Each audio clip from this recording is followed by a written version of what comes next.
Active imagination is one of the most powerful techniques for spirituality and spiritual direction that we have. It's not a Jungian technique like some people think. Jung rediscovered an ancient kind of process that's probably been used for as long as there's been a human race. I really believe that you may have seen that book that some long time ago talked about the origins of consciousness and the breakdown of the bicameral mind. My guess is that a lot of the talking with the gods and goddesses that he thought was compulsive and automatic behavior was really a form of active imagination that was done automatically by people before they lost a sense of the inner world or the other world, the homeland. Modernity, of course, collapsed the mythic realm, what Peter Berger called the sacred canopy, collapsed into the world of human relationships and human life, and we have been getting crazier and crazier ever since. There are very few problems of the contemporary world that cannot be traced back to the loss of direct connection with the world of the god and the goddess. If you haven't ever read or studied any of Mircea Eliade's work, that's Mircea Eliade, then you ought to look into his description of the experience of persons in the pre-modern world of always living in heterogeneous space and time. That is, prior to modernity, people always were aware that there was more than one space and time.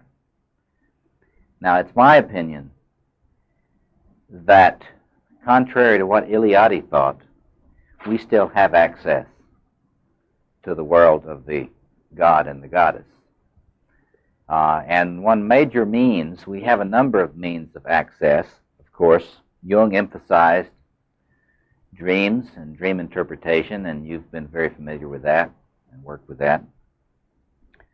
But another means has been what many call today visualization techniques. And again, visualization techniques are not Jungian techniques. It's just that Jung rediscovered and began to utilize visualization techniques in his work with the unconscious.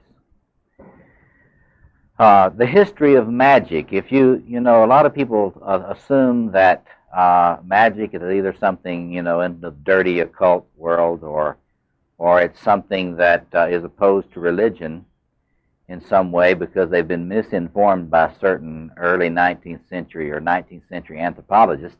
Actually, ritual magic is nothing other than using ritual process in many forms of visualization. So if you want to know what magicians do, they do visualization techniques for various purposes. And of course, if you really have an evil consciousness, you will use this for evil purposes just like you will use anything else for evil purposes if you have an evil consciousness. But like any other powerful spiritual technique, this technique is one which is very important, and tonight I will lecture. I'll give you more of the meta theory stuff on this, but I can just summarize it very briefly, and then you won't have to come to the lecture tonight. To me, this is a form of prayer, and again, anticipating what I'll say tonight is that, to me, prayer is any ritual form, ritual practice, or discipline which enables you to get clear that you are not God. but yet put you in a creative touch with the divine. Now that sounds easy, but it takes some doing, as I was saying in my lecture last night. All of us have a problem wobbling too close to the sun and too far from the sun. We all wobble in our spiritual lives. We are depressed now and we're manicky then. And the so-called dark night of the soul that everybody waxes romantic about, to me, is not at all romantic. It's just somebody that doesn't know how to fly in a little closer.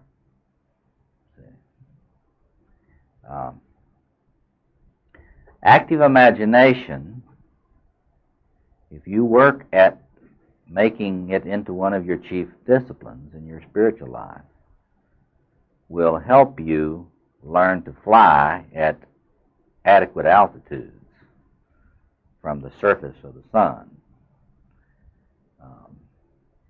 That is to say, the sun within, or the archetypal self, the numinous source of guidance and energy in the psyche.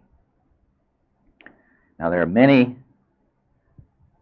once you get into this literature across history and in different groups, once you understand it includes all sorts of the history of religious and magical practices, from St. Ignatius of Loyola's spiritual exercises to a lot of what some contemporary Christian groups do about healing prayer when they bring in Jesus in their visualizations to heal some experience or some trauma.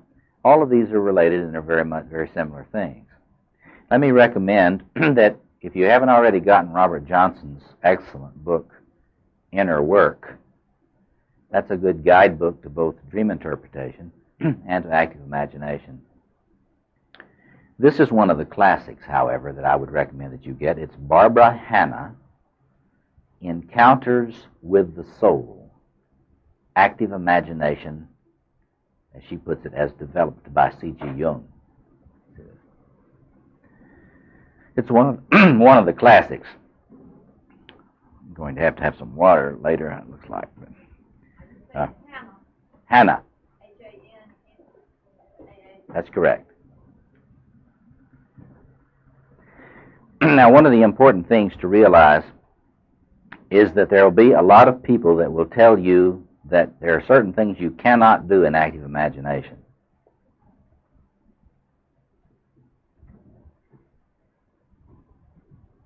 And you need to make up your own mind about these things. That is, everybody has their opinion about the different ways that you can use this. You may know something about psychosynthesis as a school of thought. It's sort of an offshoot Italian version of Jungian thought. I don't think much of their theory, but some of their techniques are very useful. And they have variations on active imagination as techniques there. And also Gestalt. Some of the Gestalt fantasy journey techniques are related to this. Let me give you an example of what people say to do. They will often say, never do active imagination with a living person because that's magic and you're trying to control their minds, blah, blah, blah. Well, I don't think it's terribly useful to do it with a living person. But don't worry about other people's anxieties, in these things. There may be some living persons that you can't talk to directly that you need to say some things to improve your relationship. And it might not be so bad to say it to them in active imagination before you say it to them directly. If you can't talk to your father, it might be nice if you had an active imagination with him. Maybe getting up your courage to do it in person. The reason I say I don't think you should be so anxious about this is that this is a very scientific technique. It's being used a lot now by people that are not Jungians. All Olympic athletes use it all the time. They use visualization techniques to practice things they're afraid of. So the research shows that visualization, if you do something in visualization, your improvement is about the same as if you did it actually in real life. So if you practice shooting baskets in your imagination, your rate of improvement is about the same as if you actually did it. So it's you shouldn't let people spook you about it. The important thing is to never invite into a dialogue any entity, human or otherwise, that you're not sure you want to be around. And you should always develop some sort of rubric to protect yourself from anything you might encounter on a fantasy voyage. That is, today, one of the things I will say to you is always remember to carry with you your version of Ariadne's thread. So if you get sick of where we are and what we're doing, I want you to leave and come back here by means of your very heavy tinsel nylon test, 100-pound test fishing line, so it doesn't break on you. Also, one of the things that you should do is realize I'm going to give you a magic wand to take with you, so that if you find yourself needing some particular instrument or weapon or piece of technology to get out safely, that you can have it beamed down to you from the Enterprise if you need it. In other words, always be prepared to visualize whatever help you need to get back safely from these things. In other words, we don't want you wandering around somewhere and getting frightened in the inner world. Thank you, Randy.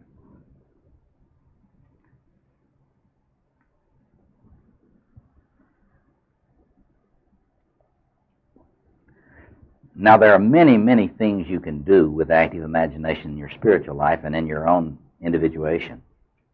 And I don't have time to go into a lot of that. We're not going to go do all sorts of things today. We're just going to do one kind of journey, one kind of meditation. But you can, of course, as Robert Johnson and Jung and others have pointed out, one of the most useful things you can do is to use this to dialogue with dream figures that are problematic, especially, or figures that you are concerned about. Say a very puzzling figure comes to you in your dreams and is always trying to break into your apartment. You can go back into your dream space in active imagination, encounter that situation. If you're a woman, you can imagine yourself having a Lady Smith 38 in your hand, and you can invite him in and ask him what he wants. And you won't be in any danger with your nickel-plated Lady Smith 38, but you can find out what he wants and have a dialogue with him. And there are a million other variations on that in terms of people who, you may know people who have constantly repeated traumatic dreams of people trying to break in. They can't sleep at night because every time they go to sleep, somebody tries to break in the house. It's a very terrifying experience. What does that mean? Well, it can mean a lot of things, but it's very important to treat that psychologically, because synchronicity being what it is, if you don't treat that type of thing psychologically, you may have someone break into your apartment. I have had cases where I've tried to get people to welcome the inner intruder, and they were reluctant to do it, and actually had people breaking into their apartment. And nobody but a Jungian would take that seriously, but I always take that sort of thing seriously and try to deal with this in the inner world. So that type of thing, or you may have a child come into your dream, and you may be puzzled about this child. You may not recognize this child, and you can go into an active imagination, and you can very gently try to get to know the child, find out who this is, and talk with them and try to treat them with great respect. And it's a wonderful technique for that sort of thing, in amplifying your dream work. But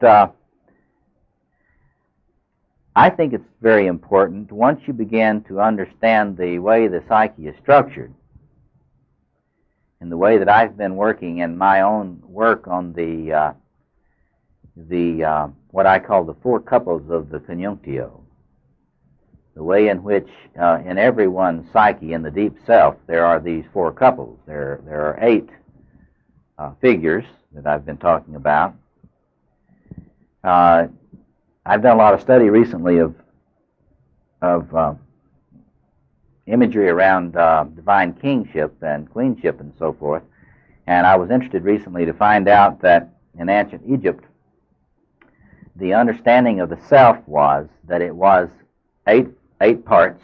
There were 8 parts to the self, and one of those parts is your body. And I find that very interesting, given what I've been trying to explain to you, that there's a king and queen, a warrior couple, a priest and priestess or 2 magicians, and then a lover couple. It's quite clear to me that your body is the engendered form of your lover, and that was rather spooky when I discovered this Egyptian psychology. I think that it's important, someone and I were talking at lunch about this, it's very important to have a sense of these archetypal potentials in the psyche. If the objective psyche is so important, and if the archetypal self and the connection with it is of key importance to us in our psychological and spiritual life, then it's important for us to have a sense for these different potentials, these configurations, and to be able to have a sense to assess where we are on them and what our difficulties are. I have gone around the country working with mostly men, but with men and women in mixed groups, often 50-50, and leading people in active imagination with these different figures. Now, I've learned over the few years that I've been doing this a few things to share with you before we actually do this. I'm going to suggest to you in this that you try to have an audience with one of the couples. But you need to realize that when you're doing active imagination, you may have somebody that wants to come talk to you that you did not invite. And it may be very important that you have that conversation. And so you need to be prepared that this active imagination may go a direction other than what I'm leading. And you need to be prepared to go with it as long as you're comfortable, and then come back when you get uncomfortable. Come back here. In other words, say I'm leading someone and trying to connect with their warrior self. And I'm working real hard to get them in touch with that. Well, the psyche has a mind of its own, and the lover may show up. And if I'm working with a man about the male warrior, his female lover may show up. Or his female magician may show up. And my assumption has to be on that there must be some reason that they're so eager to talk to you. So one of the things that you'll want to do is, no matter what I'm trying to get you to do, if somebody else comes, it would be very good for you to have a little polite conversation with them, trying to find out what is it that you want? Why are you so eager to talk to me? What is it you have to tell me? How are you manifesting me now? What should I be conscious of that I'm not aware of right now? So in other words, you don't flunk if the wrong, quote, unquote, person comes. That's the right person. Whoever comes is the right one. And even, for example, if you get the shadow warrior, if you get the demonic side of one of these archetypes, and they all have shadow sides, you just need to be prepared to stand up to them. Like John Dowerly was pointing out, never bow your neck completely to these. You stand up. And for example, a lot of the time when we're trying to connect the positive king figure, a person will try to connect with a positive king, but they will get a king that is very bored and distracted. doesn't really want to pay any attention to them. Immediately you know this is not the true positive side of the king. This is the shadow king who would rather have you pay attention to him. And so you just simply say, I know who you are. Would you like to tell me how you're present in my life? How are you manifesting in me and in my life now? And they may not even talk to you. So be prepared for any of these figures not to converse with you, and no matter how nice you are. And then you need to ask the question, and we'll talk about this if you want to share some of this afterwards. You want to ask the question, why do you think it is that you have trouble talking with this figure? Because there's something going on that interferes with your connection. See? For example, if there's been a lot of pain in your personal relationship with your personal father, it may be very difficult for you to make a contact with the positive king without a lot of effort. And or you may, for the first time in your life, have a connection with that positive masculine energy. But we just have to be open to what happens. Now let me just give you an image. Let me just stop there for a minute and let you raise any question with me before I go on. Any questions about what I've said so far? Yes.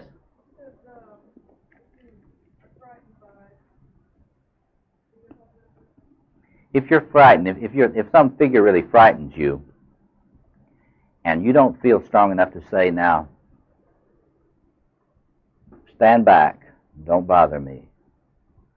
If you don't feel strong enough to do that, or if you don't feel strong enough to say to the bad queen, if she comes, you know, you've been with me all my life and you've given me a hard time.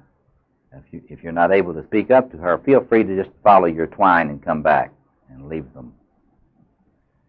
I think you need to go back and try again sometime, though. Yes? Morton Kelsey told me one time to take Christ with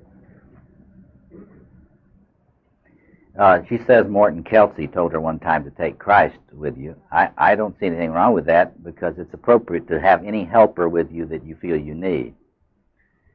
If you've been, for example, as a child, if you were sexually abused, you may want to try to make contact with your inner knight or your inner warrior first before you do anything else, and have them be with you. And if for you, Christ is sort of your messianic warrior to protect you from evil, then that's a good warrior to have with you there. But what I'm going to try to lead you in today, and we'll just see who comes, is I would like to have us go down to the center of the universe together, to the throne room, in the castle at the great core of the universe, where the thrones of Rex and Regina are, the great conjunctio, the great king and queen. And I would like us to see how many of us can get into the throne room and have both of them present. And see how many of us can enter and make contact with them, and see if we can have a conversation, and see who speaks first, and see what is said, if anything. We'll see how many of us may not be able to find anybody down there. We'll see how many can make contact only with one or the other. But we will go trying to find them. The great father and the great mother, the great king and the great queen on their thrones. See, I'm convinced that the human image of God is this great king and queen who are in a loving relationship together, and who head up our family. And we will see how many of us can engage with them. And then we're not going to worry about it. If we can't, we'll talk about what happened and think about why. But anyway, that's what I suggest for us today. And if there's anyone that doesn't want to try this, now you're free to leave, and we won't be mad. And at the end, if there are any of you that want to not share anything about what happened, you're also free either to leave or to stay and not share. And those of you, I hope, that are willing to share with us, we'll turn off the recorder, and we will share with each other who you saw, if anyone, and something of what was said, if anything is said. And then we'll be free to discuss in the remaining time we have some of the implications. Is that okay with you? Yes.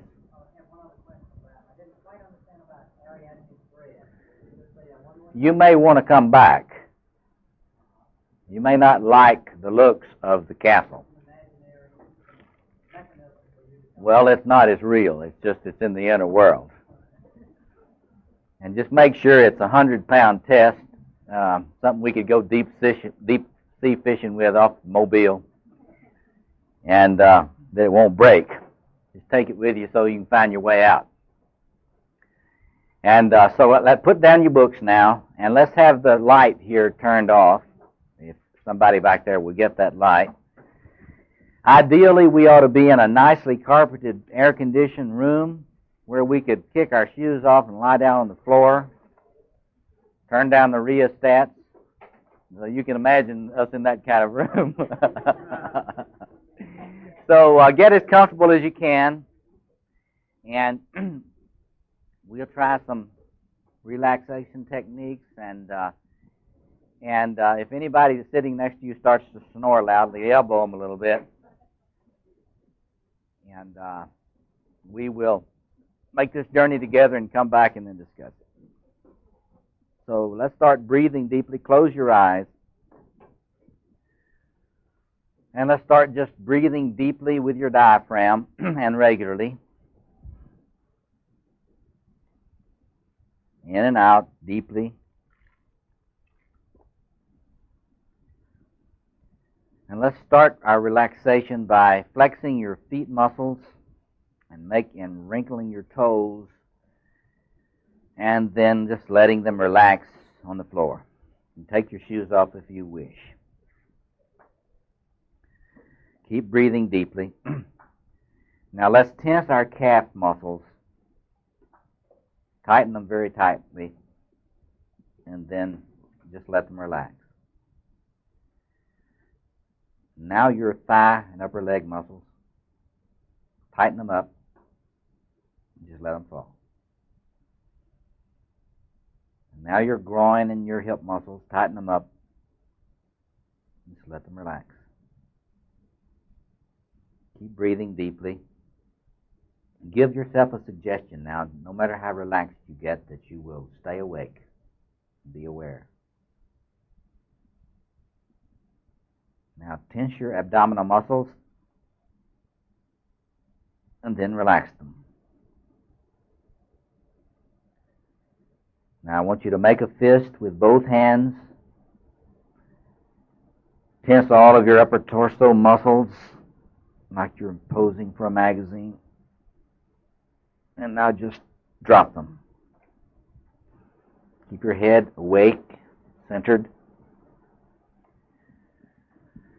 Now tighten your neck muscles and relax them.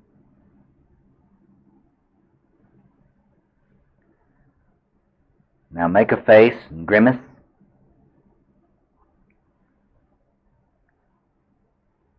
And relax. Keep breathing deeply, slowly. Now try to tighten all the rest of your scalp muscles and your ears. And now relax them. And just continue breathing slowly. In a moment, I will start leading you. If your psyche seems to want to take you somewhere else, just leave us and go where you need to go. Take the help you need with you. Now I want you to look for the door to a corridor, and I want you to find a door to a corridor in your imagination. And then I want you to step through that door and begin walking down a corridor. Just look around you as you go. Keep walking slowly. Try to be alert and observant.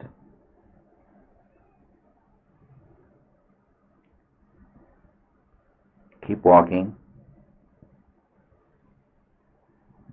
I want you to find an elevator door. Keep walking until you find an elevator door, and I want you to push the button and wait until the elevator comes.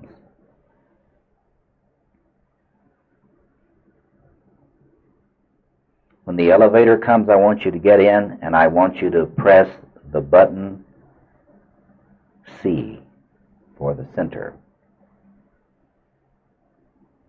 When the car comes, get in it and push the button.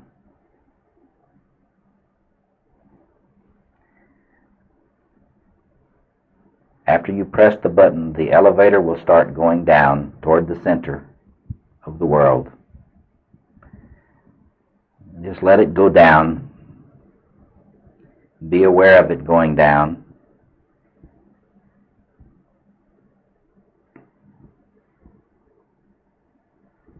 And when it reaches the center, the door will open and you will get off and walk into another corridor. Wait until the car stops and get off.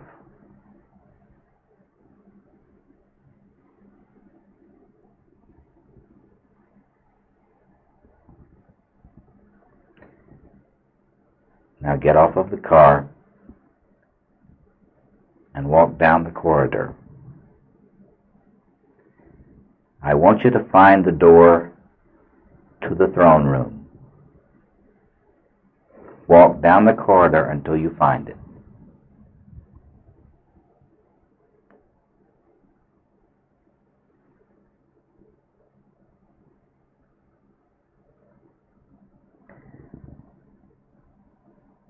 When you have found the door, wait until you're ready, and then knock at the door.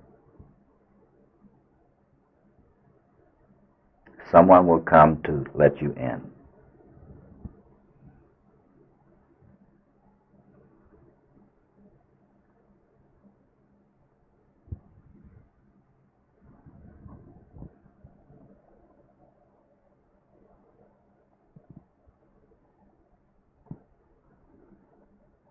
When the door is opened, look at the person who has met you, and then follow them to the throne room.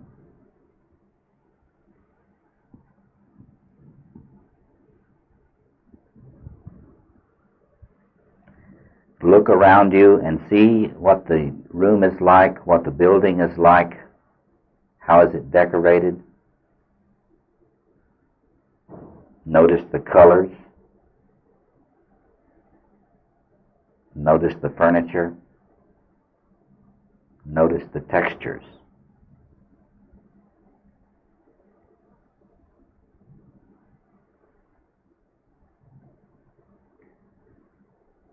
When you come to the thrones,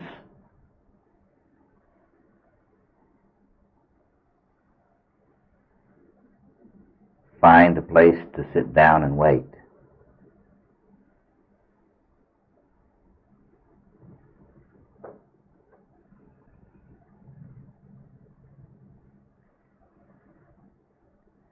In a moment, ask mentally for the king and queen to come and let you have an audience, and then wait with respect.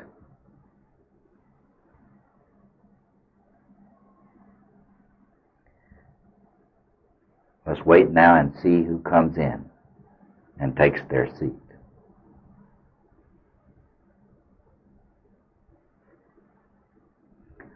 carefully at who comes in. Notice how they're dressed. Try to see their face or faces.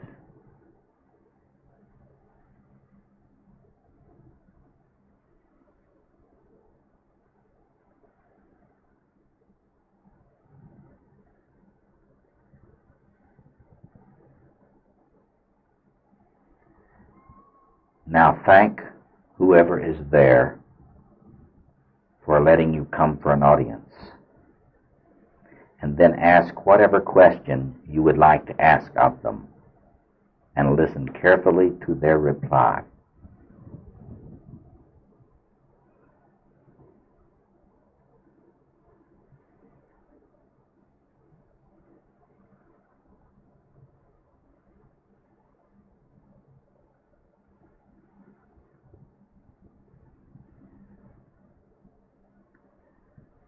Continue the conversation as respectfully as you can.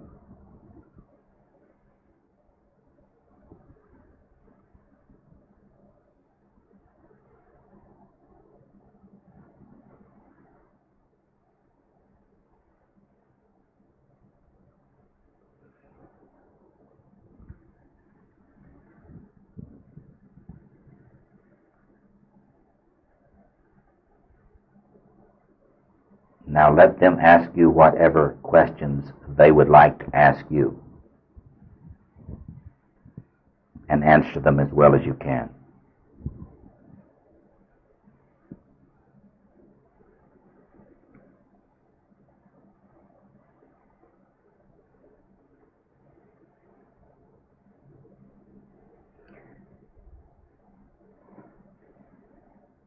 Look at them carefully.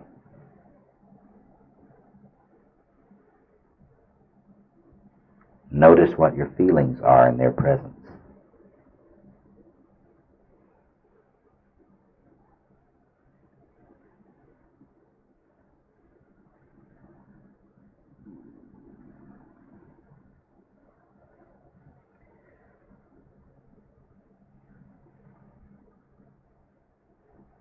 When you're ready, ask them what role they are playing in your life right now.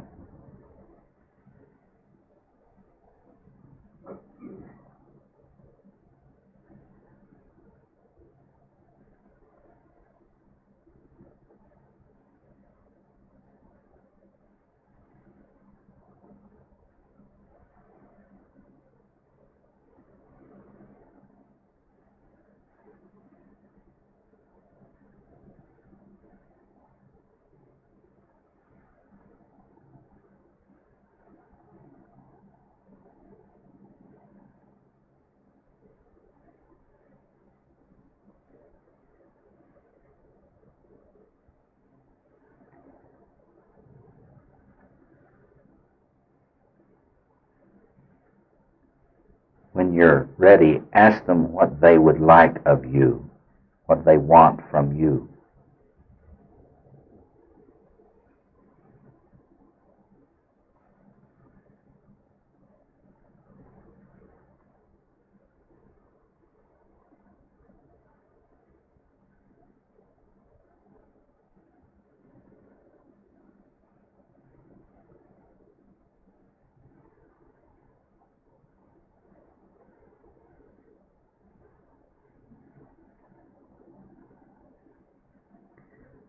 If you have a specific question about how you might serve them, ask that question now.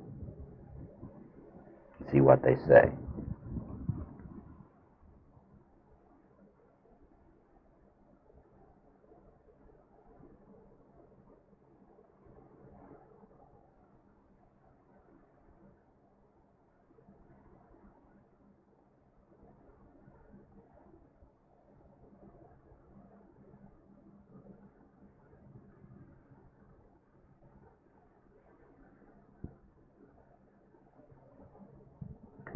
Now take a few minutes and continue the conversation following wherever it wants to go naturally.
ask any final question that you have to ask of them at this time.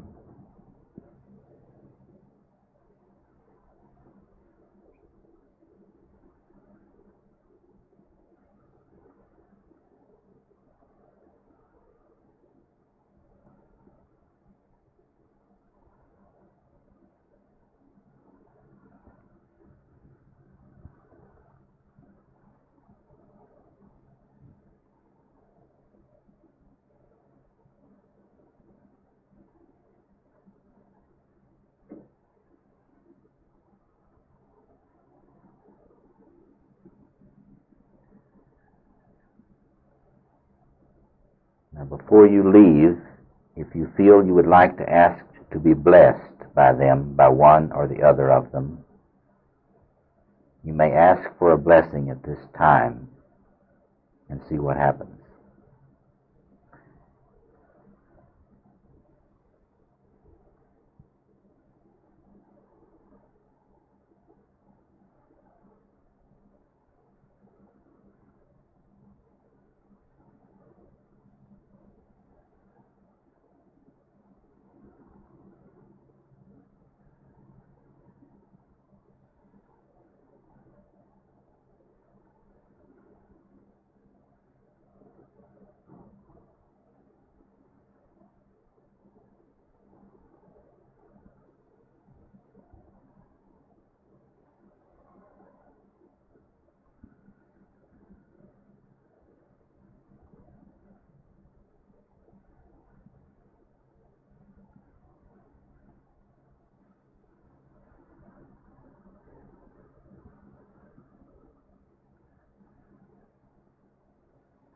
When you're ready,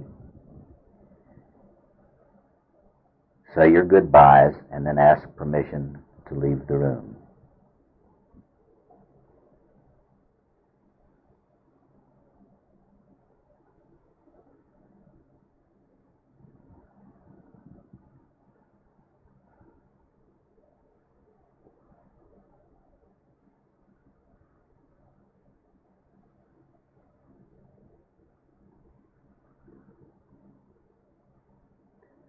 When you're ready, follow your thread back through the door, back to the elevator, and when you're ready, punch the button for the surface.